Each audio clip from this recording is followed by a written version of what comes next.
Everyone, welcome back to another fun-filled quarter of complaining about CSS with Slim. This quarter we're going to be talking about some of the work with visual regression pruning that we've been doing to kind of support more example-based learning from professional examples. To kind of motivate why we're interested in this again. This Stack Overflow screenshot is kind of a representative example of how novices and less experienced web developers broadly approach development. They're more familiar with cool websites as end users than as developers, obviously. And so they frequently start by finding some reference or example of an implementation that they like, and then trying to figure out how they can get the code that is relevant to that. And so we know that novices have a very visual model for developing websites and artifacts that have any visual artifact. So whereas an expert developer might think, oh, okay, so I need to write some code here, and then that's going to give me some nice example that I have in mind. Novices don't really don't kind of envision forward in the forwards direction. All of our need finding studies pretty conclusively demonstrated that novices often start by looking at this example website here, and then they go backwards and figure out what the code looks like. But the problem is that existing tools are developed for people who have enough experience to know that to be able to kind of think about the code first and then construct some idea of visual output. So in particular, although any website is technically open source, we have inspection tools that will allow us to see the CSS and HTML and the DOM modifying JavaScript that's directly responsible for all of these effects. The tools that we have in practice, right, they impose a pretty high cognitive load. So a lot of our work is focused on the idea of applying instructional design principles to web inspector tools and how we can borrow from educational software design when we build tools for less experienced web developers. This is a screenshot of Chrome DevTools, and here in the corner you can see the list of CSS styles that are applied to this element. And if you kind of zoom in, you'll see actually that a lot of the styles aren't actually that important, even though they're taking up a lot of space on the screen, and certainly kind of very taxing upon a less experienced user's attention. So all of these properties that have been faded are examples of what we call ineffective properties. And these are properties which appear in the source code but actually have nothing to do with what's on the page. This is not even at the level of like, oh, I'm interested in, that specific feature on the page. This is just like when you remove these properties, nothing changes. And yet, novices empirically spent a bunch of time in our studies kind of chasing after these properties, trying to figure out what they were supposed to do with them, and basically just wasting time on these false leads. And so the kind of high-level direction of our research is how can we use the fact that novices think visually to help us design better tools to help cut through the cognitive load and support source location and learning from examples more effectively. And so I want to talk a little bit about the systems that we built this quarter, which is an extension on earlier visual regression pruning tool we built, and then also kind of go into a little bit of the motivation behind each of the features and techniques that we developed. So start by looking at, here's a website, here's the IDEO website. It's a new one, we got a new example finally, so that's awesome. Okay, and so say I am a less experienced user. I'm going to use novice kind of liberally because it's easier to use, but the user class that we are focusing on does have some experience with HTML and CSS. They should be familiar with basic selector syntax, a lot of the more straightforward properties like color and font size, and generally have an idea of how the CSS interacts with the DOM. So what we're trying to do is kind of bridge the step from simple examples like you might find on Code Academy or small kind of isolated tutorials to these full-fledged, really nicely designed and kind of complex professional websites. So to kind of give you a sense of what the status quo looks like. If you open up the inspector and kind of take a look at these elements here, you kind of immediately see that there are a ton of different elements and also a ton of CSS properties over here. And so what we would like to do is basically make this whole interface less overwhelming for novices, and in particular, cut down and scaffold some of the busy work that they might have to do in identifying irrelevant versus relevant source code by relying on the heuristic that novices only care about things that produce visual effects. So we can open up a new window,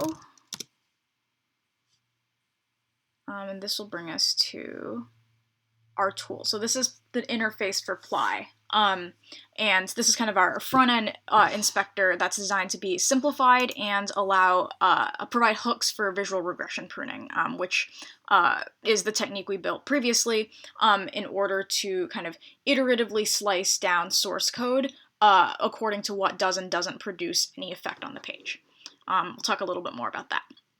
So if I'm on this website and say I'm interested in this grid here, so I can select that. You can see that a bunch of styles just got kicked over to the system on this side. And so this is supposed to basically be kind of a trimmed down version of the developer tools inspector. But there are a couple of kind of important differences in the in just like not core features, but differences in terms of the design approach.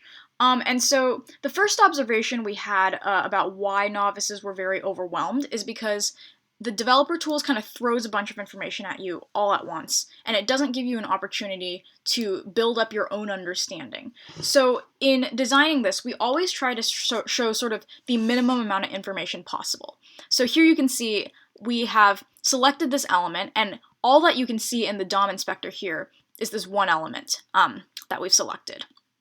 None of the parents, siblings, ancestors, and so on, because they're not important to focusing on this particular component on the page.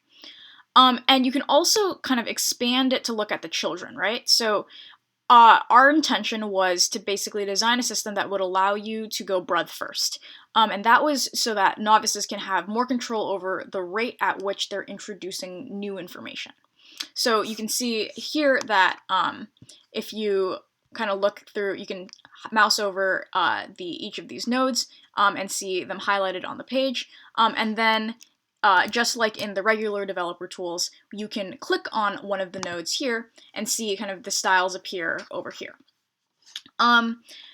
We have added a bunch of heuristics to basically cut down on the amount of styles you do see. So things like factoring out inherited styles that don't actually affect the page based on the computed property chains and so on and so forth.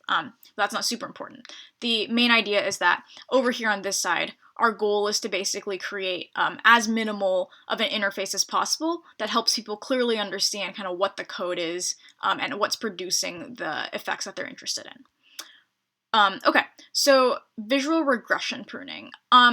We developed a strategy previously that basically says, okay, given some element and some properties, so say we're looking at this max width property here, you can click this to disable it, and actually nothing on this page changes. It's kind of hard to see, but if you do this, basically on and off, nothing changes, right? And so we would like to be able to take all of this and reduce it only to those styles that did produce some change. So in contrast, you can see that like disabling padding left does cause something to break, right? So we think padding left might be relevant to our overall strategy. And so the first feature that we implemented is this prune button down here. And so you can click it, and what it does is it iterates over all of those properties. Oops, it opens a tab with a screenshot. It takes a screenshot of what the page looks like initially, so that's this here. And you can see kind of over on the other side that it's iterating over all the properties one at a time, and testing whether removing them causes any change to the page. And so after it's finished with all of that, for this element, right, you can see here that now all of the properties that don't have any effect on the page have been disabled. And so that includes this max width property up top that we had kind of talked about earlier. And sure enough, padding left is important, right? So we still keep it. And you can also see kind of that this is like a lot fewer properties than before. It's very clear to a novice if they want to kind of further explore. So if you say you disable display flex, you can see that it changes kind of the whole layout of the page. Same thing with margin and so on. And it makes it very easy to kind of experimentally see what is the important styling and what is unimportant. And then to make this even faster, we built a feature that is still kind of buggy, but it basically allows you to use to hover your cursor over a property to disable it and to preview what it would look like disabled. So you can hover over this, and the idea here is to basically make it much faster here. So you can also untoggle these properties, but because they don't have any effects, nothing changes, right? So the intent, right, is to make it much faster for people to be able to kind of just swipe their cursor down and see, okay, for these properties, what is their impact, kind of reinforce that, and walk through step by step to figure out what that is. And we also want to be able to scale this up to more complex examples with some mixed initiative strategies. So for example, suppose I'm on this really big site and pruning doesn't actually take care of very many properties, right? And so maybe there are a lot of like colored ones still left over here. And so what our system allows you to do is basically, would basically be to start a mode, and then you can sort of iteratively refine the pruned set. So say we were to click this and be like, oh, okay, I don't care that it shifted things over because I actually only care that the element is, because I only really care that, you know, like about the typography or something like that, right? And with this mode turned on, you would be able to mark those properties that you're disabling as important or unimportant changes, and the system would remember that and basically treat them the same way as these properties that you've seen over here. And then, of course, this works for any of the elements here in the inspector, just like normal developer tools. So if we go to this first child here, you can see that some of the properties that were on the parent that have already been tested have already been marked. We can also go through and prune these again, close out of this tab that I forgot to disable. It's computing all of the differences in the background, and after that's done, we'll see automatically again that all of the properties that don't matter here have been grayed out as irrelevant.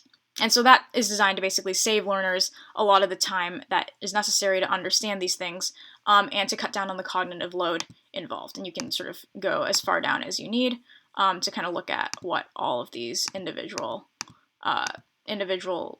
like tags would look like. But the idea is that you can control your own pace.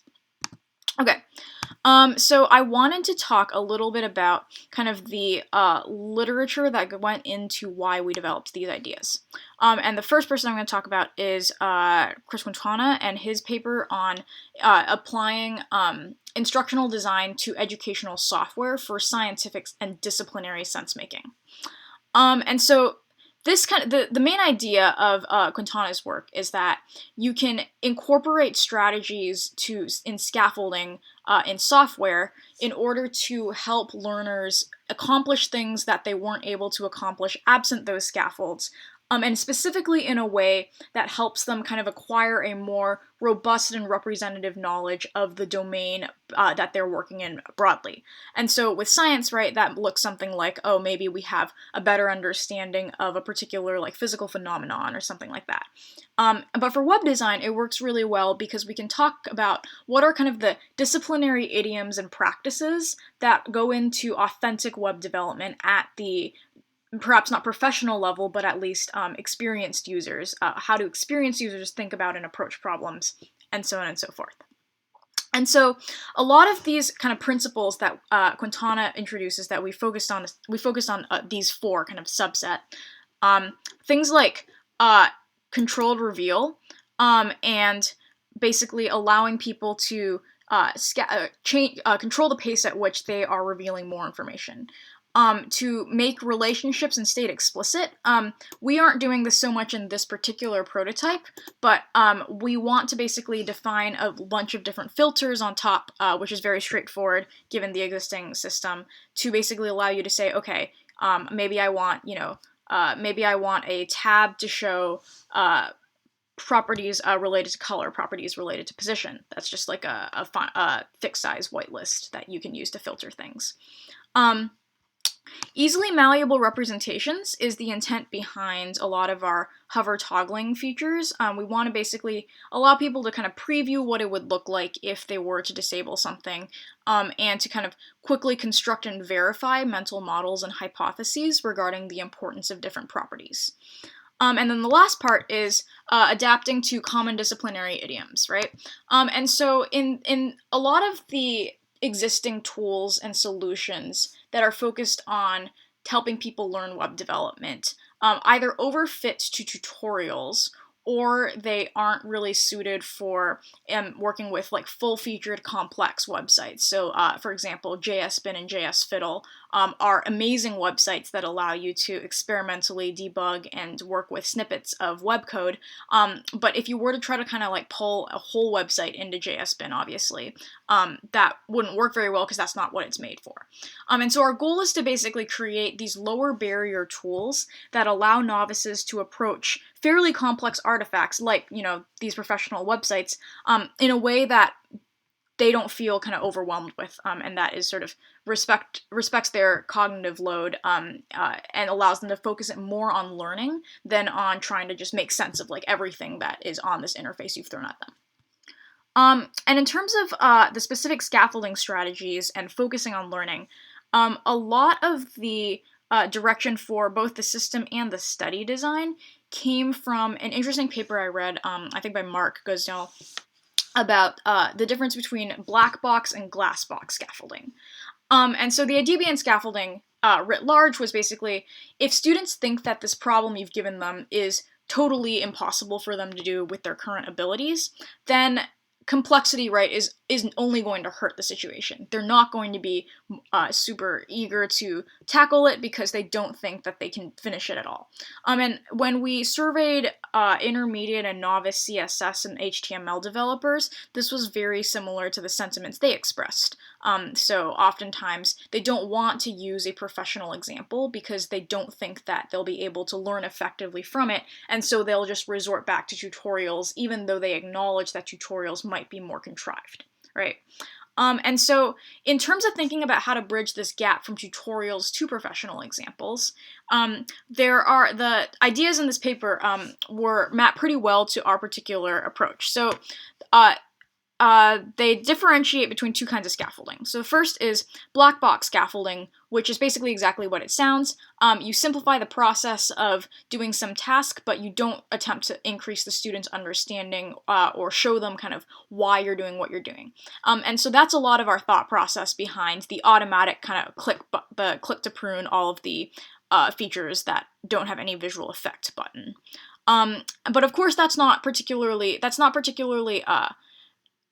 intellectually interesting to kind of just manually check all of the boxes and see what happens, right? That's a very time-consuming strategy that we saw in our early studies. And at the same time, right, automatically doing this doesn't solve the problem for you. It doesn't give you a super granular subset of properties that are related to your feature, just properties that are related to any feature.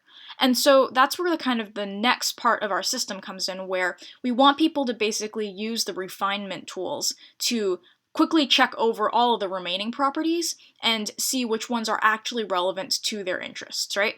So the glass box scaffolding, in contrast, is attempts to kind of provide support but then eventually fade. And the idea is that when it fades, it leaves behind this kind of quote-unquote cognitive residue that helps kind of remind learners of the steps that were necessary to create or to achieve certain outcomes without giving them the steps like up front, right? And so we can kind of provide kind of prompts for this sort of reflection explanation as one example in the context of web inspection that would look a lot like, oh, okay, asking people what is the role of each of these properties, why are these in the set of relevant properties or not in the set, can you kind of test each of these individually to see whether they are important or not. And so this quote, I really liked it. It summed up everything kind of nicely, which is that, to paraphrase this in terms of our system, we can use coarse visual regression pruning to narrow the search space so people can find relevant code more easily, but we can allow mixed initiative fine-grained approaches to help people kind of iteratively pare down the set to what is the minimal set that is relevant to their particular effective interest, at the same time hopefully prompt them to kind of reflect more on the choices that they're making and why some code is or isn't important. And so with our system, we originally wanted to test efficiency and correctness, of course. So how does a simplified, more user-friendly system allow less experienced developers to reverse engineer fairly complex professional websites? But as we kind of went through the quarter, the big thing that I kind of realized is that problem alone is not nearly as interesting as the question of cognitive load and how it can support basically people doing things and gaining slightly more of an understanding through them. So I'm obviously still hesitant to kind of go straight for the learning keyword, but I do think that the system in its current form can sort of help decrease the symptoms of cargo cult programming. So instead of people just sort of just copying, pasting huge chunks of code and throwing it against the wall, hopefully it will allow people to kind of explain their solution and walk through everything kind of at a lower level. And kind of talk more about the specific choices they made and why they did and didn't include things. And to elaborate more on that, as to why I think that's true, obviously the kind of decreasing the size of the information that people have to learn is a big one, but in particular, there are two kind of justifications for this that I think are interesting. First is that you make it kind of easier and easier to suggest that a learner go through each line of code individually when they have a goal, which is to figure out if it's important or not, kind of a very simple binary yes or no question. And so that provides kind of an incentive, a scaffolded incentive to look at the individual lines of code they're copying and not just sort of just copy and paste the whole thing all at once. And it tells them kind of what they should be looking for in that process, right? The second part is reasoning about negative impact. So that's in contrast to, so whereas you might say, okay, here's a line of code, position absolute, what does this do, right? CSS is hard because there are properties for which that is a very easy question to answer, like color, red. But for position absolute, it's not immediately clear what something does, right, by itself. And so to help learners think in a model that's more representative of how experienced developers approach web design problems, you think about composing different properties and characteristics to produce some composite outcome, right? So then you can ask, okay, what happens when we remove position absolute? What does it break, right? And maybe it doesn't break anything and you don't have to include it at all, right? But suppose it does break something, okay, now you can kind of start thinking about why that is the case. You can test different combinations of properties and so on. And so thinking about breaking things tended to be in our interviews a lot more salient to less experienced developers than kind of trying to think about like definitions or like regurgitating or memorizing what happens when you include some property or not. And then the second thing that we wanted to talk about was just cognitive load. And so in particular, we're interested in decreasing extraneous cognitive load, which is kind of how hard you're thinking that doesn't actually support your learning goals at all. And as opposed to, say, germane cognitive load, which says, okay, we're thinking really hard, but that's, of course, part of engaging with a difficult problem and developing more relevant skills and intellectual grit. And so by providing kind of a cleaner interface that allows users to control exactly what they're looking at any point in time without kind of trying to throw all of the information at them up front, we are hopeful that this will kind of cut down on a lot of the extraneous cognitive load that inhibits learners' ability to reason through their solutions, and often, I think, causes them to resort to just copy pasting ad hoc, which is what we noticed in kind of our earlier pilot studies. And so the study that we're conducting over the summer using the system is designed to test these hypotheses, and is going to use a lot of measurements about people's ability to kind of walk back through their solution and recall their reasoning behind including certain components. There will also be some behavioral measurements from the screencast about like how much time they spend, for example, controlling, like how much time do they spend in the DOM inspector scrolling up and down in the control versus in our tool, and stuff like that. But that is kind of a subject for another time. Thanks for listening to this episode of Complaining About CSS. Have a great time.